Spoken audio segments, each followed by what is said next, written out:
welcome to yet another episode of Careless Whispod, the podcast where we strive to answer the question, islands in the stream, that is what we are? Yes, the podcast where we serve up juicy nuggets of little pop facts from some of our favourite songs.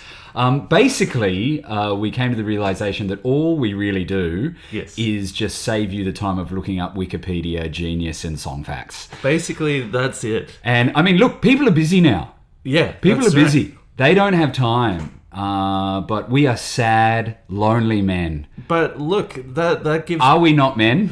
Oh, well, we are Devo. Yeah. But that gives people the blueprint. Like, because now episode 3, I'm just guessing because we haven't dropped any of the episodes yet. We're recording this.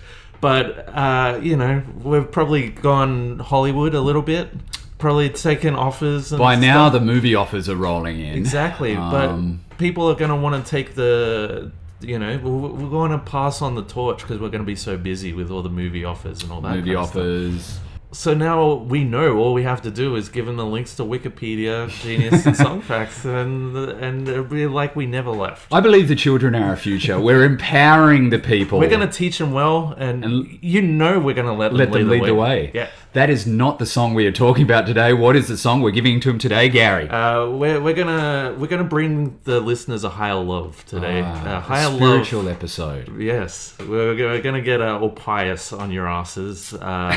Steve Winwood's Higher Love. I'm Gary, by the way. We should introduce ourselves. I am Jeremy, just simply Jeremy. And I'm just good old Gary. This is Careless Whispod. We are talking about Stevie Winwood's Higher Love today. Yes. As you said, a spiritual episode, Gary. And, well, look, a bit of an interesting one that on the podcast this week. Yes. He's an interesting character, is Steve Winwood. Now, I'd hazard a guess, compared to a lot of the other songs that are on our playlist. In our magical hat, as it were, to pull out and discuss.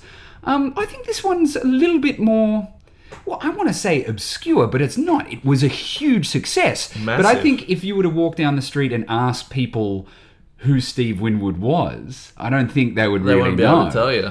You could even say, do you know this song? And I don't think they'd get it just from the title. People might recognize it from hearing it. I remember you added this to the playlist and I saw it on there and I was like, what's that song? And then when I played it, I was like, of course. It is one of those songs that was a huge success at the time that it came out. But I mean, let's give a little bit of background maybe on Steve Winwood. An old Stevie boy. Now, Steve Winwood you would recognise his voice from Spencer Davis Group's Gimme Some Lovin' and Keep On Runnin'. Two fantastic sort of blue-eyed soul tracks. I believe he joined... Gimme Some Lovin', what a fucking track. I believe he joined when he was 14. 14? Yeah. Then he left and sort of formed Traffic, the band Traffic.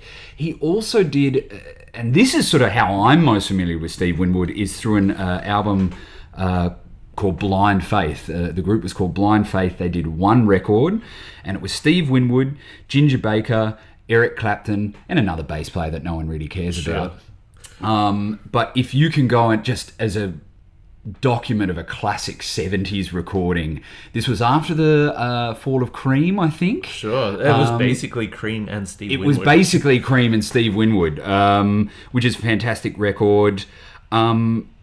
Steve Winwood he's a multi-instrumentalist that's also very well known as a sideman, and I had no idea some of the stuff that he had played on. First and foremost, he played organ on Hendrix's Voodoo Child. I mean that's incredible in and of itself. Imagine just being around Hendrix around that time when he was at his absolute peak, height of his... But I mean, if that wasn't enough, he played with the late, great Howlin' Wolf, blues legend Howlin' Wolf. I love Howlin' Wolf, yeah. He's played with Lou Reed. He's played with David Gilmour. Robert Palmer, my close personal friend Robert Palmer. Oh, he's going to come up a couple of times in this episode as well. Well, I'd like to think I'm immune to this stuff, but... Look, you're going to have to face it. Oh, yeah. George Harrison. Yes. My man, Billy Joel. Oh, good old BJ. Phil Collins. Nothing like a bit of BJ. And Phil. Nothing like a bit of PC. Yeah. Wow. And Paul Weller as well of The Jam. So some absolutely amazing credits there. How did this do in the charts? I mean, we've just been talking about how it's sort of one of the more... it feels so weird calling it obscure because it was a massive hit, right? It was a massive hit for Steve Winwood. I mean, this was his 4th solo album, but it was his first #1 single. Wow. So this was in 86? 86. It was on the album Back in the High Life. I think he'd sort of just moved back to America then or something like that. I believe so, yes. And he played most of the instruments on this himself, I think. He did have a bit of a backing band, but he is a multi-instrumentalist. He's mostly known for the keys, but he plays mandolin and guitar and bass and you name it. Man of many talents. Yeah. But it charted in #1 in the US, and I think it peaked at 13 in the UK. Wow. But yeah, his first #1 Billboard hit. I'm getting the impression UK people, hard to impress. Mate, they're not buying this American stuff. I think. But he's British. Well, that's true. You know, so how do we... It kind of viewed as more of an American kind of... It sounds more American, doesn't it? It sounds very American. It was preceded by Papa Don't Preach in the charts in the #1 spot by Madonna. Wow. And after it was knocked off the #1 spot by Bananarama with their track Venus. That's a shame, isn't it? Yes. It's a little bit of a shame. Yes, indeed. But I mean, yeah, so exactly, it got to '1, you know, in 86. That's incredible. Yeah.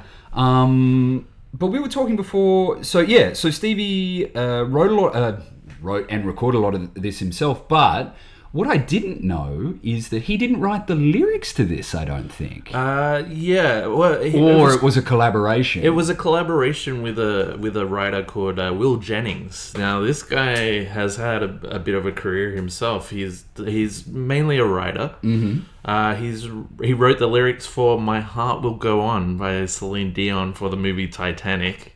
So, I mean... Again, you'd love to see his royalty check. Totally. I mean? Well, no matter what you think of that song or Celine Dion or whatever, it's a pretty big achievement. Big song, yeah. Totally. But he also wrote for Eric Clapton, of course. Yeah, he did. He wrote the lyrics to "Tears in Heaven," I think. Tears in Heaven. I mean... he didn't play the guitar, let's put it that way. Sure. He had some suggestions, but I think Eric Clapton just said, well, look, I'll do my own thing on this, I reckon. So besides Clapton, he wrote for Jimmy Buffett, Mariah Carey, Barry Manilow, Roy Orbison. Jesus. The list goes on. He was very prolific songwriter. Man, again, we were talking about this in the last episode, this sort of cabal of songwriters at that time that were just doing all these hits. I think that's going to have to be an episode of Stay tuned. We're going to have to sort of wander down that at least one path. Episode. I think there's going to be writers that are going to warrant their own episodes. And again, another fascinating thing about this song, Gary, is it did bloody well at the Grammys, didn't it? It won 2 Grammy Awards. It won... Best Album. It won... It was Record of the Year. Record of the Year, yeah. Well, because that doesn't narrow it down to album, because it was just that song. Okay, yeah. I guess that counts singles as well. Yeah. So. Well, Best Male Pop Vocal. He got Best Male Pop Vocal for it. Performance, yeah. And then it got, was it Record of the Year, did you say? Record of the Year, and it beat out was, I think some this is... huge ones. This is big, right? I think all of them are in our playlist. Yes, they are. Yes. So we have Sledgehammer by Peter Gabriel, Greatest Love of All, Whitney Houston, Addicted to Love by old Robbie Palmer. Robbie boy. That's What Friends Are For, which is was written by Burt Bacharach, well, co-written by Burt Bacharach. Was it really? It was, yeah. Mate, we could do an entire episode on Burt Bacharach. Speaking of songwriters. I think we've got something in the works for that. I think that's going to happen stay tuned. In the future. We'll see what happens. But like Stevie Wonder's on that track, Dionne Warwick, Gladys Knight. And it beat them all out. Beat all of them. Higher Love beat all of them. Maybe, do you think there was some divine intervention there? Might have been divine intervention. Yeah. Might have been, The higher love. guiding the awards night that night. But I mean, there was some big players on the song as well. The most obvious one being Chaka Khan, right? Chaka Khan and Nile Rodgers were probably the two biggest people on the track and helped it out. Again, I think Nile Rodgers could be the subject of an episode unto himself. He should be. His band Chic were insane. You'll freak out. Listen to it. You'll freak out. Beautiful. They actually had a song with the most samples ever used at the time. Really? It was called Good Times, and most samples ever used. And music historians often say that it's because of songs like Good Times, where they used all these samples, that kind of ushered in hip hop, like modern hip hop as we know it, because they use a lot of samples in that stuff. Yeah. In fact, going back to our last episode, something that I forgot to mention, I Can't Go For That, No Can Do. No Can Do. Is one of the most sampled songs in hip hop. Is it really? Apparently so. That's what I read. If you believe the internet... I mean, no one would lie on the internet, surely. I find it... I mean, why would they let them put it up there? Yeah. This is a completely aside, and again... a subject for perhaps an episode on its own is sort of sampled pop music. You know what I mean? that's a good idea. Which is interesting. But I was listening to some Kraftwerk yesterday. All right. And I think it was, I forget the album, the one with Pocket Calculator on it. Is it Computer World or something about machine? Man-machine, computer, robot, world, love. Yeah. What is this thing called love? I think I was reading... And Kraftwerk, which should be added to our list, spent most of the 80s and 90s, I think, in litigation with most of the hip-hop dudes that ripped off their albums. That's so, I mean, but that's a really interesting point where sort of pop music starts to morph and sort of pop will eat itself, you know what I mean? It's sort of sample what comes before it. Yeah, right. Before we move on to the video, the only other little... tasty morsel I've got for you this week. The drummer, John Robinson, yes. And I was so excited. You just couldn't hide it. I just couldn't hide it when I realised that he was the drummer for I'm So Excited by the Pointer Sisters. He was, yes. And then we've sort of realised that he's played on pretty much bloody everything. He has been in a lot. He worked with Quincy Jones a lot, and therefore he was the drummer for Off the Wall by Michael Jackson. Just a small record. Just, you might have heard of it. But he's also played on songs that have been on a shitload of movie soundtracks. So we got My Cousin Vinny, Jerry Maguire, Space Jam. There's heaps more. I mean, there's too many to list here, but he's been on pretty much every movie. He's been on every movie ever. Yeah, basically. Do you want to talk about the video? Yeah. Well, the video. Yeah, it's kind of... It's a bit of an interesting... Well, hang on. Have you guys seen the video? Now's the time to go away and watch the video. We'll wait. We'll wait for you. So, how'd that cream work out for you, man? Good. Except I got addicted to it. I don't know. You're supposed to put it on your... Well, here's the thing. The doctors said that it's actually physically impossible to be addicted to this cream. I somehow found a way. It's nuts. Did you used to think you were immune to this stuff? But I'm going to have to face it. I'm addicted to crab cream. Oh, you guys back? Are you back? Yeah, okay, hey, how'd you welcome go? Back. How'd you go? Careless Whispod. Thoughts, feelings? Yeah. So give us a bit of background on this video, Gary. All right. So... Director had done some other stuff. Well, there were two directors, actually. They were a bit of a directing team. A dynamic duo, as it were. Indeed. Directed by Peter Kagan and I think her name's Paula Greif. It's spelled Greif or two Fs maybe. Paula Greif. Let's just call her Greif. Paula Greif. So they directed this video. They've done a heap of vids, either together or separately. They've done videos for Billy Joel, New Order, Ziggy Marley, Iggy Pop, Wow. The Smiths, etc., etc. Yeah, wow. So they're players in the lucrative music video business of the 1980s. Indeed. And they worked on this double Grammy winning hit, Higher Love. Now, again, I can't help but feel, look, it certainly is a video clip. It is.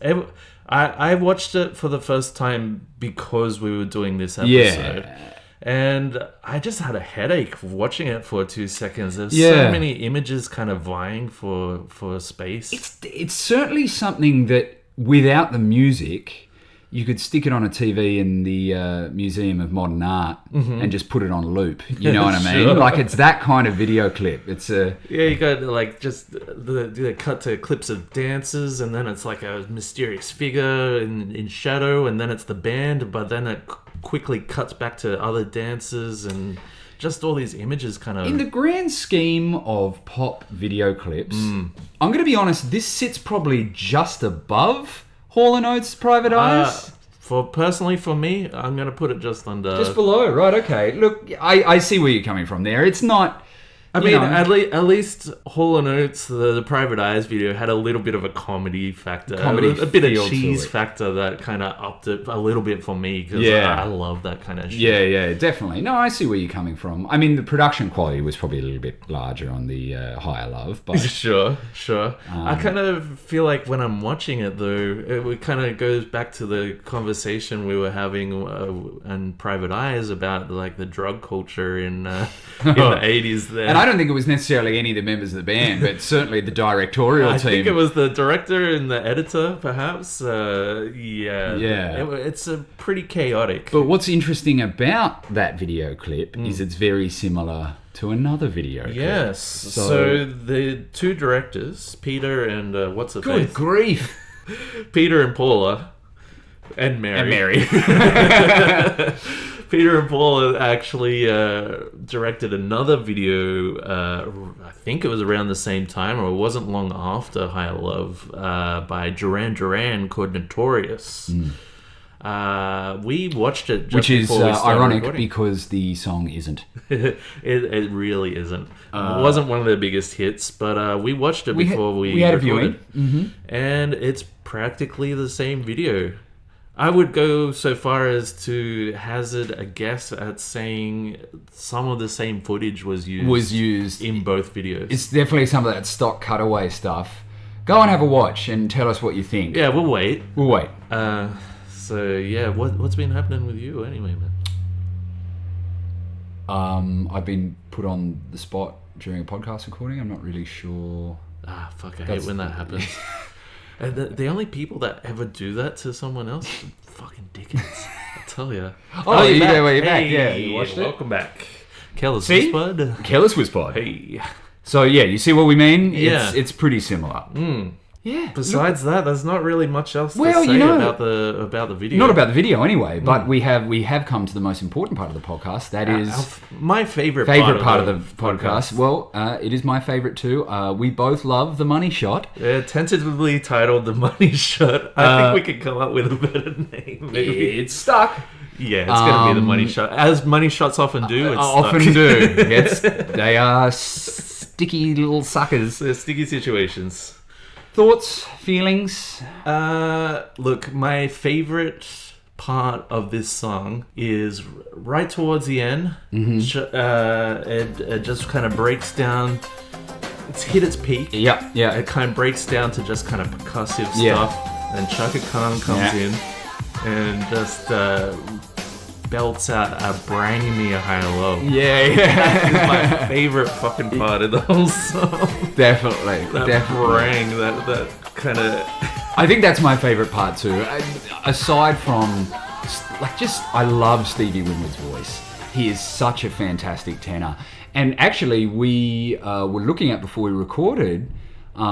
I found this video from a couple of years ago. Oh yes, Steve singing this song live, and Gary actually reached out to his management.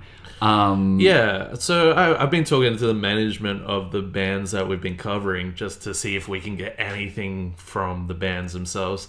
And of course, I mean, now that the episodes have been released and we're mega superstars, I imagine the requests are going to start coming in they're very contacting soon. They're us. contacting us. But this is like, early days. Early days. This is back in our fledgling.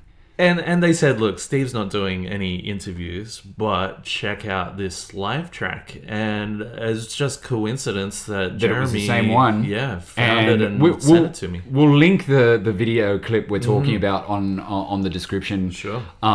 He has still got it. Yeah. His voice has not changed No, an not at all. iota. And I mean, it's so common to see legacy acts and they've aged and their voices change and stuff like that. It's to be expected, but his was still there. And he's got quite a high voice too. Yes. And he's still hitting them notes. Still hitting the high notes, which is a rare thing. He's still branging the higher love.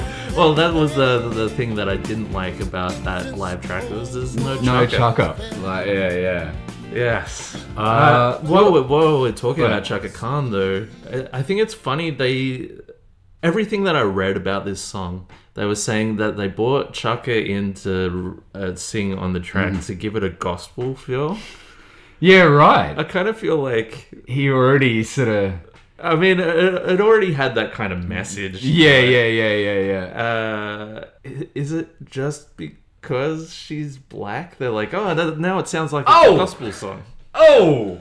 I don't know. Oh! Look, We'll leave it to you, dear listeners. Allegedly. Lawyers told me to say allegedly. But look, yeah, that's the thing. It's sort of, I think Steve Winwood already has quite a gospel-sounding voice. You know what I mean? Totally. And I mean the sort of thematic matter of the lyrics. But hey, I'm glad she's on there. Sure, same here. That's the little cherry on top, the little icing on the cake is Chaka Khan's appearance there. It's a little bit of Neapolitan ice cream after a lovely steak dinner. I just want to kind of bring up... Or perhaps a little brown sugar. Maybe yes. that's what it is. It was just one last thing I wanted to bring up about it. I just thought it was funny. The religious overtones of the song, it kind of... Like, it's really obvious when you think about it and look into the lyrics and stuff like that. But still... It's not the most important thing about the track.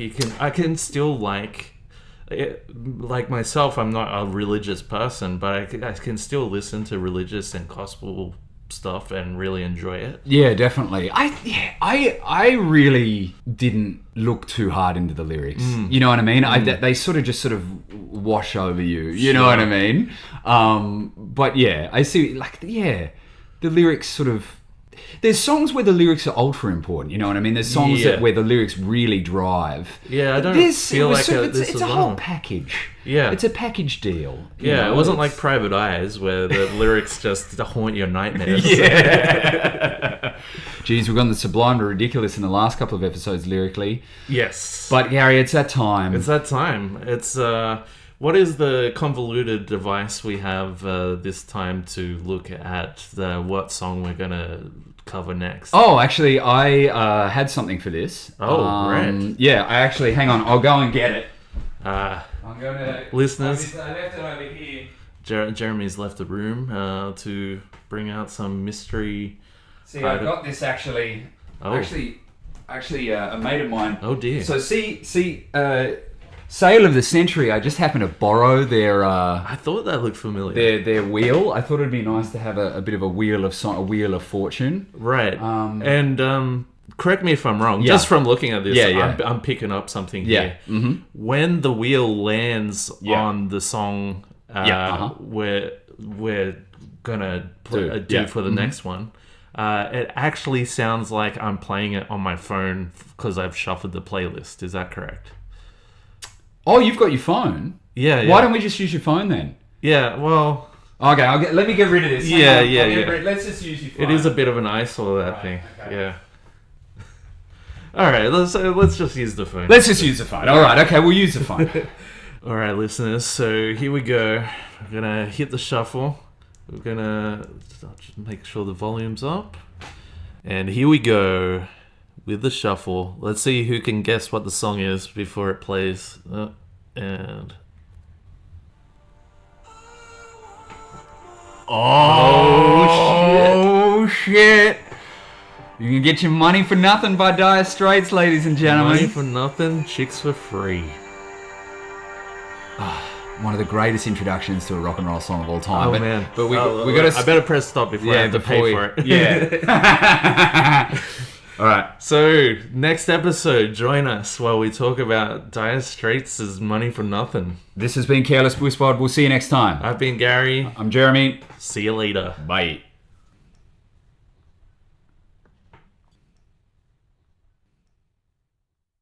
But he also wrote for Eric Clapton, of course. Yeah, he did.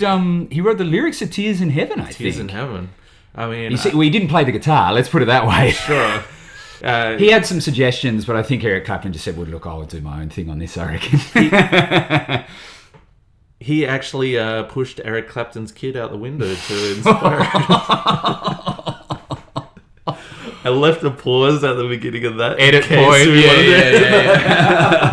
Yeah. But I think I might keep that in. Besides Easter egg.